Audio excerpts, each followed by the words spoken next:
El confesionario que movió el diablo. La centenaria catedral de la ciudad de Durango, con más de 4 siglos de existencia, ha contemplado imperturbable el paso de muchas generaciones que han dejado en sus canteras el recuerdo de tantos y tantos aconteceres que, transformados en consejas y leyendas, llegan hasta hoy con el rancio sabor de tiempos idos para enriquecer el folclore de ese Durango nuestro, al que todos amamos con pasión. Ahora nos ocupamos de una de sus leyendas, que transmitida de generación en generación, se conserva en la memoria de los ancianos como perla escondida en relicario secreto. Varios escritores se han ocupado de ella, como Luciano López Negrete y el ingeniero Manuel Rangel Goberts, que con pequeñas variantes la narran magistralmente, como lo hizo una noche de primavera mi abuela materna, la señora doña Santos Mena Urbina, quien, rodeada de nietos y amigos de la familia, a la luz de los rayos de una luna abrileña en plenilunio, nos contó. Transcurría la primera mitad del siglo XVIII, por los años 1738, cuando la noble y callada ciudad colonial de Durango, capital de la provincia de Nueva Vizcaya, se entremetió con la noticia de que en el interior del sacro recinto de la Santa Iglesia Catedral se había presenciado un hecho insólito, terrorífico e infernal que crispó los nervios de las autoridades civiles y eclesiásticas, así como de la tranquila población de la comarca, al saber que Juan Pérez de Toledo y Mendoza, y en su arrepentimiento y su afán de nulificar el trato que tenía con el diablo, había quedado muerto dentro de la misma catedral. Al decir de mi abuela, el mencionado Juan Pérez de Toledo era un hombre denominado por el vicio y la ambición, rico de nacimiento, que dilapidado inmensa fortuna entregando al vino, el juego y las mujeres y toda clase de vicios que se pueden cargar sobre sí un ser humano. Esa ley natural del universo que todo tiene un principio y fin, circunstancias que llevó a la miseria Juan Pérez, quien, al mirarse abrumado por la pobreza y el vicio, optó por recurrir al robo y asesinato para satisfacer sus insanas necesidades y mitigar la falta de recursos que lo acosaba en todas partes. La justicia lo perseguía, la indigencia y el vicio lo seguían dominando, y en un arranque supremo de desesperación y angustia, tratando de encontrar una solución mágica a sus problemas, recurrió a pedir el auxilio y ayuda del diablo. En un lugar distante de la ciudad, allá por el oriente, donde hacían cruz los caminos, y cuando la campana mayor de la catedral sonaba las 12 de la noche, aquel hombre solo y en la oscuridad llamó 3 veces a Satanás, supremo señor de las tinieblas, quien, envuelto en un torbellino de viento y polvo, llegó con traje de la época, totalmente negro, rostro cadavérico donde brillaban un par de ojos rojos que desprendían fuego. Después de breves cambios de palabras, Juan fue embestido de poderes sobrenaturales para obtener dinero, vino y mujeres en abundancia, con el solo hecho de pedirlos con el pensamiento. El hombre continuó con su desordenado vivir. Entretanto, el tiempo seguía su curso en sucesión inevitable de días y noches, haciendo envejecer al personaje del relato, hasta llevarlo a la vejez absoluta, cuando ya no podía ni con su persona, menos aún con sus vicios y vida disipada. Cuando el tiempo madura la existencia de los seres humanos como hace madurar los frutos en las plantas, llega la reflexión, el arrepentimiento a las acciones equivocadas, y por fin el ser se encuentra consigo mismo, entiende mucho de los secretos del universo y se comunica espiritualmente con el ser superior de la creación, tratando de entender el misterio de la muerte, como fin de la existencia y principio de la eternidad. En ese supremo instante de arrepentimiento y vergüenza personal, el personaje de esta leyenda sintió la necesidad de romper el compromiso contraído con el diablo y pretendió burlar el pacto. Penetró a la catedral, se acercó a un sacerdote pidiendo confesión y cuando todo estaba dispuesto para llegar al sacramento, arrodillado frente al confesor, repentinamente, el pesado confesionario con todo y el clérigo que estaba sentado en el mueble, fue levantado bruscamente, colocando la puerta al lado de la pared y dejando a quien pretendía confesarse en la parte de atrás, el cual cayó muerto de manera fulminante, con el asombro de que el confesor que aprisionado dentro del confesionario empezó a gritar pidiendo a Dios perdón y misericordia. Poco tiempo después, el sacristán y demás autoridades del templo rescataron al sacerdote y levantaron al muerto, el cual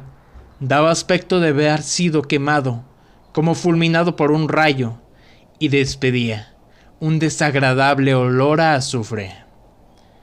La noticia se extendió en la ciudad como reguero de pólvora y el confesionario, aborrecido por todos, fue sentenciado al olvido, permaneciendo, por siglos, en un pasillo de la sacristía de los padres.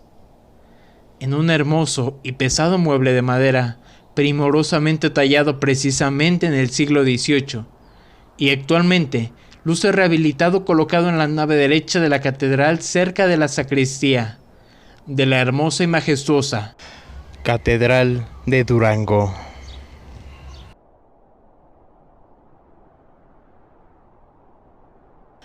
La Dama Esbelta de la calle Luna. El barrio de la Tierra Blanca es de los más antiguos de la ciudad de Durango, en virtud de que su cercanía al templo de Analco, lugar donde se edificó la primera ermita en territorio de Tepehuán en el año 1556, hizo que fuera de las primeras en poblarse. El nombre de Tierra Blanca lo recibe de la tierra de ese color que abundó en la zona, tierra arcillosa que se usó mucho en las construcciones con digeria para compactar el techo, razón por la que también le decían tierra de azotea. Por su antigüedad, está lleno de leyendas y los pobladores de la zona acostumbraban en las tibias tardes de los meses de abril, mayo y junio a sentarse en las puertas de sus casas a contarles leyendas a sus hijos, y naturalmente también las escuchaban los vecinos. Tiempos aquellos del Durango antiguo que fueron para no volver jamás. Las leyendas del carretonero de Analco, la casa de Heracleo, el perro negro de la calle Bravo y otras más, datan de aquellos tiempos, de que se quedaron escondidos para siempre en el arco de nuestros recuerdos. También la leyenda que ahora les contamos, que algunos la titulan La Dama Esbelta de la calle Urea, y otras le dicen La Muchacha del Cuerpo de Tentación y Cara de Arrepentimiento. Es de ese ramillete de leyendas que nos contaban los ancianos, cuando reunidos de chiquillos empezaba diciendo Don José María. Aunque usted no lo crea, lo que les voy a contar a mí me sucedió y se los cuento porque no quiero que a ustedes les pase.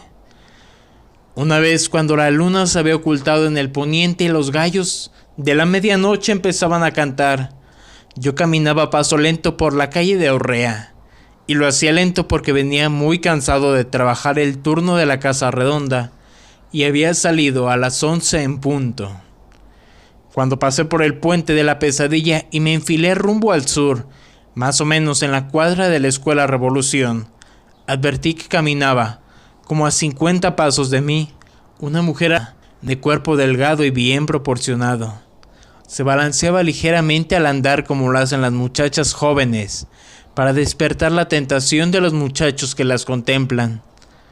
Enfundada en un vestido cortado, a su medida, lucía un cuerpo femenino de extraordinaria belleza.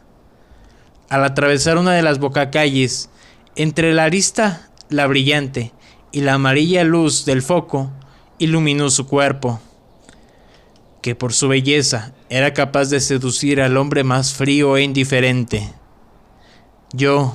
hombre cincuentón, a quien no le hacen caso a las muchachas, Me olvidé de mi edad y decidí conquistar a aquella mujer, que a paso lento pero seguro avanzaba delante de mí. Apresuré el paso para darle alcance, pensando que de un momento a otro llegaba a su casa y me privaba de mi intención de cuando menos echarle un piropo de enamorado. Cuando advertí que la distancia no se reducía, aceleré mis pasos para acercarme un poco más a esa bella mujer que no me cansaba de contemplar.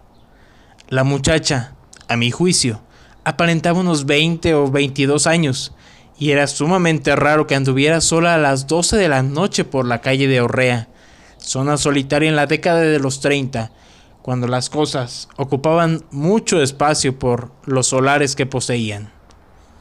Mil pensamientos cruzaban por mi mente, y en mi razonar atropellado llegué a la conclusión de que se trataba de una mujer liviana que salía de su casa a esas horas, dispuesta a encontrar un hombre con quien pasar la noche y recibir por sus favores unos cuantos pesos con lo que se hacía vivir ella y su familia, si la tenía. Me entusiasmaba la idea de hacerla mi novia por su belleza y juventud, y luego de que ella se desengañara de que yo no era casado, entonces casarme con esa mujer y bella, aunque yo ya estuviera un tanto fuera de edad. Decidido a todo, aceleré el paso dispuesto a colocarme a su lado, saludarla con atención y luego sacarle plática que sería el preludio de nuestra relación amorosa. Aceleré más el paso, tanto como mi capacidad de andarín me lo permitía, pero nunca la pude alcanzar. La distancia de 3 o 4 pasos parecía que nunca se acortaba. Sin embargo, ella, en su espalda, se mostraba serena, sin apuros ni precipitaciones, y la indiferencia o valentía que mostraba para caminar de noche sola me parecía una gran interrogación.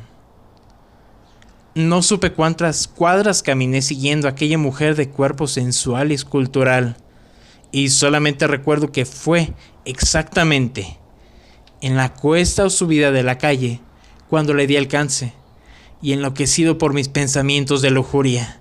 antes de hablarle quise tomarla de la cintura porque yo quería sentir el cuerpo cerca de mí. El cabello ondulado que caía graciosamente debajo de los hombros me había impedido mirar algo de su cara para adivinar con la mediana exactitud de sus facciones. Sin embargo, la proporción de su cuerpo y gracia al andar siempre me llevaron a pensar que su cara era delgada, de color empiñonado y expresión angelical. Cuando ella sintió que le había puesto la mano en la cintura, volteó su cara para contemplarla y que yo la contemplara. Pero no tuve tiempo de mirarla. Como fulminado por un rayo caí al suelo y permanecí tirado en aquel sitio por toda la noche. A la mañana siguiente desperté. Era mediado del mes de mayo, cuando el sol sale temprano, y antes de las 6 de la mañana empieza a iluminar con su luz amarilla las pretiles casas. Hasta entonces me di cuenta de que estaba tirado en la calle, y las personas pasaban y me veían. No faltó quien dijo: «Es don José María, que anoche se le pasaron las copas y no pudo llegar a su casa». Antes que nada, luego recordé lo que había pasado la noche anterior, y mi cuerpo se llenó de escalofrío y de espanto al recordar la cara de la muchacha a la que había intentado tomar de la cintura. Era un esqueleto, una calavera sin ojos, sin nariz, sin mejillas, que me causaba pavor y espanto recordarla. A nadie le quise contar lo que me había sucedido porque me iban a juzgar de loco, y en el momento dado dudé de lo que había visto, pensando que había soñado, hasta que don Cristóbal, hombre más joven que yo, me contó lo que había sucedido y también se desmayó al verla. Pronto se corrió la voz generalizándose el hecho de que habían sido muchos trasnochadores quienes habían vivido la experiencia desagradable. Todavía después de 50 años la historia se repite, y hay quienes manifiestan que la han visto, a esa misteriosa mujer, no a las 12 de la noche, sino entre 9 y 10. Quienes han escuchado la leyenda no se atreven a seguirla. Se santiguan, rezan y cambian de calle. Sin embargo, la esbelta dama de